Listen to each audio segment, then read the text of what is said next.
I'm a celebrity. He's a celebrity, get him out of here. Yes. Matt Hancock has announced that he is going to stand down as an MP at the next election. He's a Suffolk MP. He, of course, had the whip taken away from him because he went to appear on I'm a Celebrity, Get Me Out of Here. The Sunak government decided that was not compatible with being a Conservative, and so he's currently an MP without affiliation in the Commons. He will now stand down, says there's no need to restore the whip. He has just on his Twitter feed published a letter saying that he does not intend to stand for the Conservatives at the next election.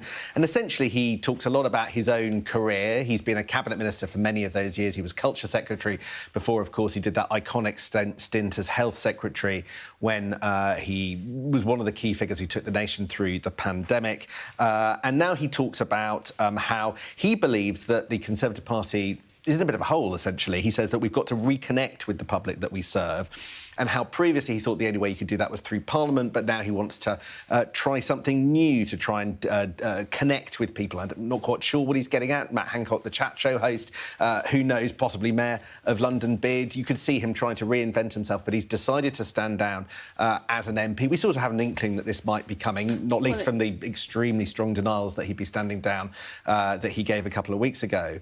But yeah, I think that there is just a sense now that as a figure, he's unlikely to be welcomed back into the bosom of the Conservative Party. So he's getting ahead of that and saying that he doesn't need to be because he's not going to stand as a Tory. But that means he's still staying as an MP until the end of the Parliament. So people who he's their constituents MP will still have a constituency MP. Absolutely, and he's very explicit that he will continue, he says, of course, to represent all my constituents between now and the next election, which doesn't have to be until the back end of 2024. We don't know when the next general election will be. So he'll be sticking around on our screens for some time to come.